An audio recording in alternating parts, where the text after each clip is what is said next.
ये कहानी शुरू होती है 18वीं सदी ऑस्ट्रेलिया से। हम एक बच्चे को देखते हैं जो छोटे से रोते हुए बच्चे को चुप करवा रहा है। अचानक उसे किसी ने आवाज दी और वो वहाँ से चला जाता है। अब दूर खड़ी एक औरत जो ये सब देख रही थी आगे बढ़ और बच्चे को अपनी गोद में उठा लेती। बच्चा धीरे धीरे करके चुप हो जाता है और ये औरत अब अपने गले से एक माला उतारकर बच्चे के गले में डाल दी। वो फिर बच्चे को एक झरने के ऊपर लेकर गई। अचानक उसे पता नहीं क्या हुआ, बगैर किसी वजह से वो बच्चे को झरने से नीचे फेंक देती है, जो चीज काफी हैरान कन थी। ऐसा करने के बाद वो सीधा चर्च में गई। अपना गुनाह कबूल करते हुए कहती है कि मुझसे बहुत बड़ी गलती हो गई है। फिर बहुत जल्द ये खबर सुनने को मिलती है कि उस औरत को उसके किए की सजा मिल चुकी, जो मौत ही थी, और वो भी बहुत बेरहमी से। हम उसकी लाश को जंगल में देखते हैं, जिसे कुर्सी से बांधकर लिटाया हुआ था और उसका सर पिंजरे में कैद होता है। तभी कोई अनजान आदमी वहाँ आता है, जो औरत की उंगली काट कर एक कपड़े में रख लेता है। इसके बाद हम कहानी की मेन कैरेक्टर को देखते हैं, जिसका नाम एग्नेस था। एग्नेस एक गरीब किसान होती है जो अपने भाई और मॉम के साथ रहती थी। उसकी उम्र 17 साल। आज उसकी शादी है, जिस वजह से वो खुश लग रही थी। अब एग्नेस, उसका भाई और मॉम, ये तीनों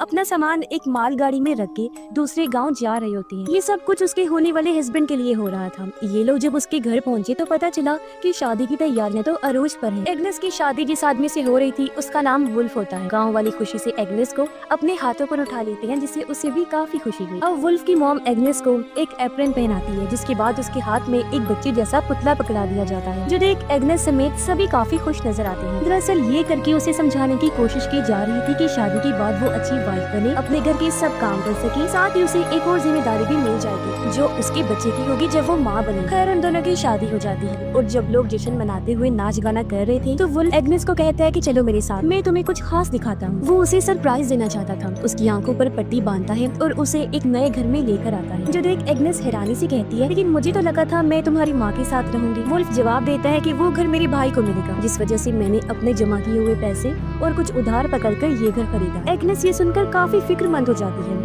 उसने फौरन कहा कि उधार पैसे लिए हैं आपने, मगर क्यों, और अब आप ये कर्ज चुकाएंगे कैसे? वुल्फ मुस्कुराते हुए जवाब देता है कि तुम टेंशन मत लो, ये मेरा काम है, सब ठीक हो जाएगा। उधर सुबह से शाम हो गई थी। गांव वाले अभी भी डांस कर रही होती हैं, साथ ही बहुत ज्यादा शराब पीने की वजह से वो नशे में धुत होते हैं। एग्नेस देखती है कि वुल्फ भी फुल नशे में है और अपने दोस्त से बातें कर रहा है, जिसकी कुछ देर बाद एग्नेस की फैमिली भी वापस जाने का फैसला करती। उसका भाई एग्नेस को कपड़े में लिपटा हुआ एक तोहफा देता है। वो जैसे उसे खोलती है तो ये उस औरत की कटी हुई उंगली थी, जिसे सबके सामने मौत की सजा सुना दी गई। उसका भाई कहता है कि ये तुम्हारे लिए एक तरह से किस्मत की चाबी है, तुम अपने हस्बैंड के साथ भी अच्छे से रहोगी और बहुत जल्द तुम्हें माँ बनने की खुशखबरी भी मिली। ये सुनकर एग्नेस बहुत ज्यादा खुश हो जाती है और दोनों बहन भाई गले मिलते हैं। उन्होंने कहा कि हम एक दूसरे को बहुत याद करेंगे। फिर एग्नेस जब अपने नए घर आई तो वो उसी उंगली को चूमती है, फिर उसे अपने बिस्तर के नीचे रख देती है, मानो जैसे ये उसकी किस्मत अच्छी कर देगी। ऐसा करने के बाद वो गॉड से दुआ करने लगी कि मुझे एक अच्छी वाइफ बनाना और बच्चे भी जल्दी देना। अब कुछ देर बाद वुल्फ नशे की हालत में घर आता है। एग्नेस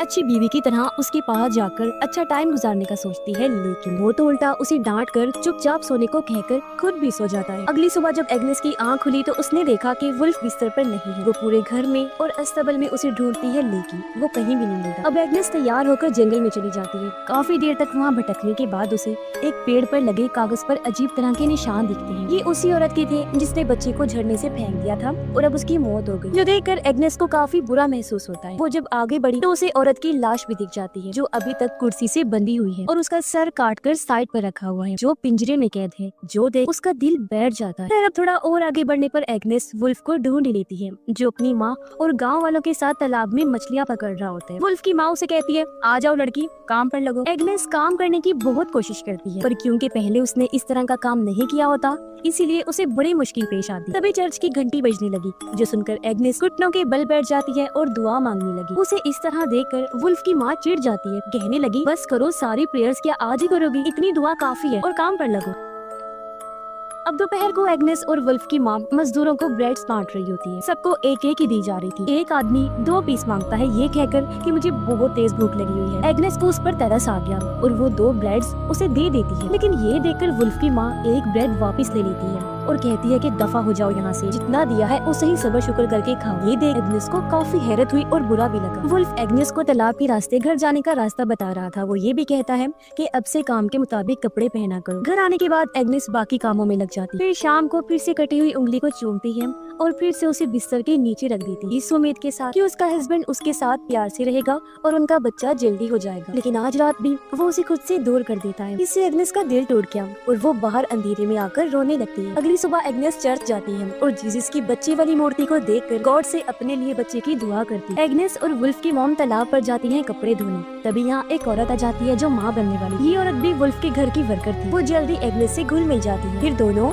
जंगल में जाती हैं आराम करने के लिए, लेकिन उनकी वहाँ आंख लग जाती है। एग्नेस की जब आंख खुली तो उसे एहसास हुआ कि मैं काफी टाइम से सो रही हूँ। वो औरत भी वहाँ से जा चुकी थी, इसलिए एग्नेस भी जल्दी से उठकर घर की तरफ चल दी थी। वहाँ पहुँचकर उसने देखा कि वुल्फ की मॉम खाना बना रही। वो पूछती है क्या मैं आपकी मदद करूँ? वुल्फ की मॉम गुस्से में मना कर देती है और पूछती है कि अब तक कहाँ थी? एग्नेस जवाब देती है चर्च गई। इस पर वुल्फ की मॉम उसे ताना देते हुए कहती है कि तुम बेशक जितनी मर्जी दुआएं करो, लेकिन गॉड उस औरत का साथ कभी नहीं देते जो अपने हस्बैंड का ख्याल नहीं करती और उसे टाइम से खाना बना के नहीं देती। वुल्फ की माँ ये भी कहती है कि तुमने जो पौधा रखा हुआ है बहुत बुरा है, गंदा है, पूरा घर ही इसकी वजह से गंदा लगता है, इसलिए बेहतर होगा इसे फेंक। अब उनके बर्ताव से एग्नेस को काफी बुरा फील हुआ। वो वुल्फ से पूछती है क्या तुम्हारी मॉम हर रोज आएंगी? उसने जवाब दिया पता नहीं। एग्नेस फिर पूछती है वो क्या मुझसे नफरत करती है? इस पर वुल्फ समझाता है कि ऐसी बात नहीं है, मेरी माँ बस थोड़ी सख्त है और गुस्सा हमारे खून में है। फिर आज रात भी वुल्फ एग्नेस से कोई बात किए बगैर ही सो जाता है, जिससे वो काफी उदास हो गई। सोचती है कि आखिर मैं ऐसा क्या करूं कि मेरा हस्बैंड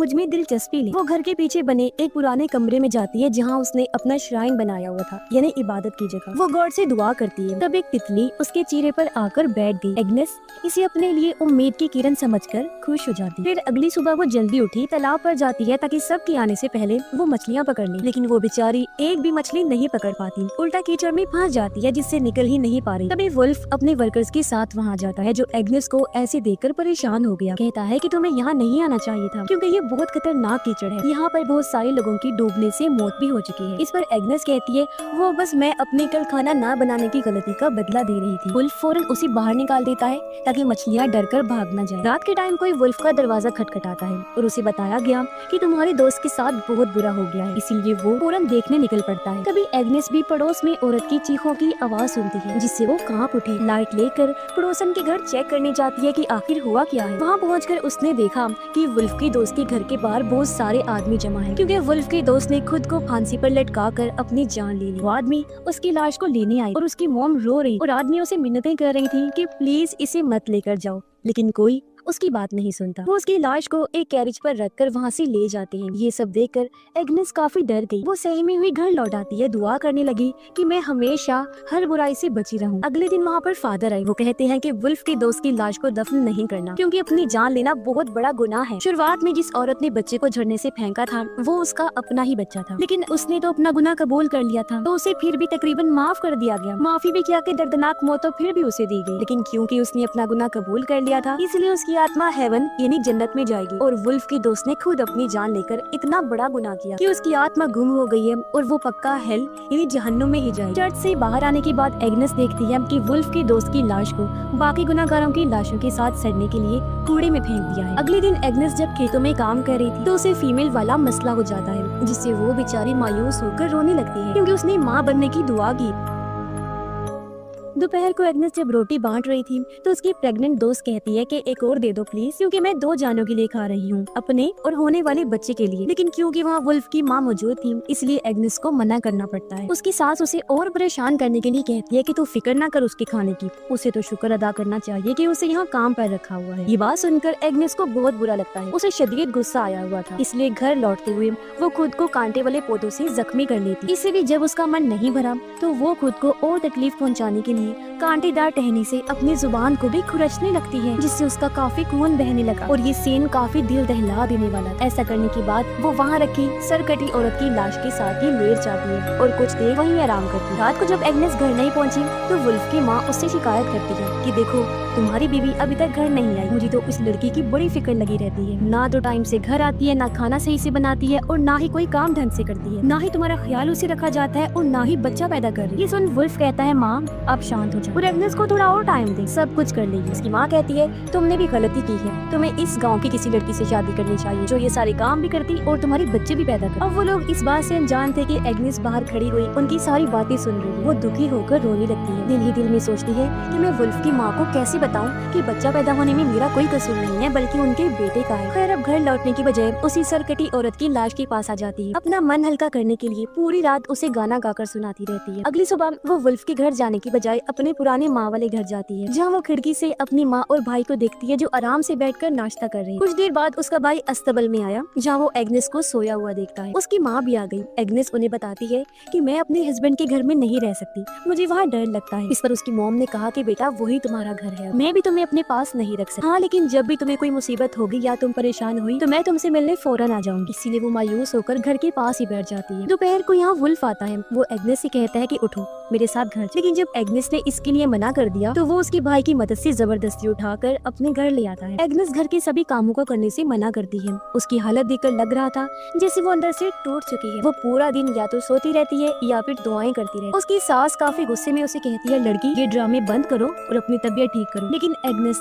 जिसके अंदर जीने की अब कोई उम्मीद नजर नहीं आ रही थी, कोई जवाब नहीं दी। वुल्फ की माँ उसके कपड़े बदलने लगी ताकि उसे डॉक्टर के पास लेकर जाए। तब गुस्से में वो कपड़े छीनकर खुद पहनती है। फिर चेकअप करवाने की बात अकेले ही घर की तरफ जाने लगती है। तभी उसे रास्ते में एक अनजान छोटा सा बच्चा मिलता है, जिसे देखकर वो काफी खुश हो गई। फौरन उसे गोद में उठा लेती है। वो सोचती है कि मेरी दुआ कबूल हो गई है और ये गॉड की तरफ से मेरे लिए गिफ्ट है। वो उसे लेकर घर आ जाती है, मगर वुल्फ की माँ को काफी गुस्सा आ जाता है। उसने कहा कि इस बच्चे को तुम वापस वहीं छोड़कर आओ जहाँ से लेकर आई हो। इसके माँ बाप इसे ढूंढ रहे हो। अब उस बेचारी के पास बात मानने के अलावा और कोई रास्ता नहीं था, इसीलिए वो बच्चे को वहीं छोड़ आती। उसे यकीन होता है कि उसके माँ बाप जरूर आएंगे। फिर घर आकर वो बच्चे के लिए खूब दुआएं करती। जैसे ही रात हुई वुल्फ गांव वालों के साथ मौज मस्ती करने और शराब पीने में मगन होता है। उसे अपनी बीवी की जरा परवाह नहीं थी जो डिप्रेशन में डूबी हुई थी, अपने बिस्तर पर लेटी हुई। एक बार फिर वो कटी हुई उंगली निकालती है, उसका खून चाट कर गॉड से दुआएं करने लगती। अब कुछ ही देर बाद वो कांपते हुए नीचे गिर गई और उसे ऐसे ख्याल नजर आने लगते हैं जिनका हकीकत से कोई ताल्लुक ही नहीं होता। फिर जैसे ही उसकी आंख लगी उसे एक ख्याल नजर आया। वो मिट्टी खोदती है, जमीन में गड़ी हुई उसे अपनी लाश मिलती है, जिससे वो समझ गई कि मुझे दफना दिया गया है। फिर अचानक ही उसकी आंख खुल गई। उसने देखा कि वुल्फ उसका गला पकड़ के खड़ा है। वो तंग आ चुका है और उसे समझ नहीं आ रही कि वो एग्नेस के साथ क्या करे। फिर अपने गुस्से पर कंट्रोल करके वो कमरे से बाहर चला जाता है।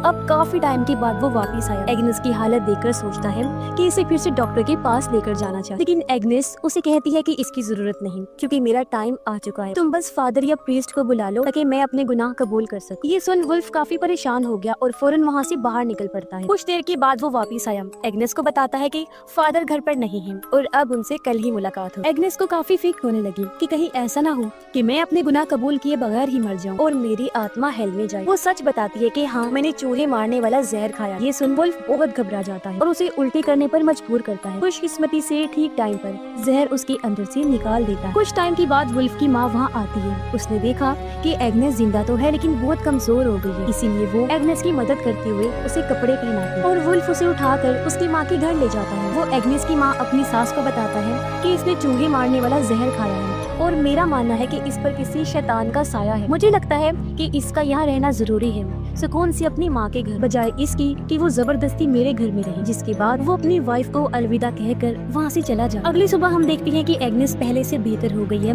और अपने कमरे की साफ सफाई करती है। फिर तैयार होकर अपने घर वालों को अलविदा कहकर घर से निकल जाती है। वो जंगल में पहुँची जहाँ उसे बच्चों का एक ग्रुप नजर आया जो खेल रहे थे। एक बच्चे से पूछती है क्या तुम मुझे यहाँ के श्राइन के बारे में बता सकते हो, मैं तुम्हें पैसे दूँ। बच्चा इसके लिए मान गया और जब ये दोनों श्राइन तक पहुँची तो एग्नेस उसे कहती है कि तुम भी मेरे साथ दुआ करो। बच्चा मान गया और ये दोनों श्राइन के अंदर जाकर दुआ करने लगते हैं। लेकिन अब अचानक एग्नेस लड़के की गर्दन में चाकू घुसा देती है जिससे वो जख्मी होकर नीचे गिर गया। एग्नेस उसे पकड़ लेती है। बच्चा गिड़गिड़ाता है प्लीज मुझे मत मारो, लेकिन वो कई बार चाकू से वार करके उसकी जान ले लेती। फिर उसकी लाश को देखकर कहती है अब तुम गुनाह नहीं करोगे, तुम बच्चे भी थे इसलिए गॉड की नजर में तुम एक फरिश्ता बन चुके। फिर वो चर्च गई। अगले दिन फादर से मिलने की बात करती है। रात में वो अपने बाल काट लेती है और अगले दिन फादर के सामने अपने सभी गुनाहों को कबूल करने लगी कि मैं सबसे पहले अपने हस्बैंड को खुश नहीं कर सकी। फिर मैंने अपनी सास के बारे में उल्टा सीधा सोचा, अस्तबल के जानवरों की भी देखभाल नहीं कर सकी और कोई काम ठीक से ना करके अपने इन लोगों पर मुसीबत लाई। आगे वो कहती है मैंने एक अच्छी बीवी बनने की बहुत कोशिश लेकिन मैं नाकाम रही और मैंने यही सोचकर चूहे वाला जहर खा लिया था कि कोई मेरी मदद नहीं कर सकता। इनके अलावा मैंने एक और बड़ा गुनाह किया, मैंने एक बच्चे को मार दिया। ऐसा मैंने इसलिए किया कि शायद वो बच्चा गुनाह नहीं करेगा और मेरी आत्मा को भी सुकून मिल जाएगा। ये सब बताते हुए एग्नेस रो रही थी और अब वो गिड़गिड़ाते हुए गॉड से दुआ करती है कि प्लीज मुझे हेल में मत भेजना, मैं माफी मांग रही हूँ तो इसे कबूल कर लीजिए। उसकी पूरी बात सुनकर फादर फैसला करते हैं कि इसके गुनाहों को पाक करें। उन्होंने एग्नेस को कहा कि गॉड ने तुम्हें माफ कर दिया है, जो सुनकर एग्नेस को बहुत सुकून मिलता। वो एक साथ हंसने और रोने लगती, जैसे उसके दिल से कोई बहुत बड़ा बोझ उतर गया। फिर अगले दिन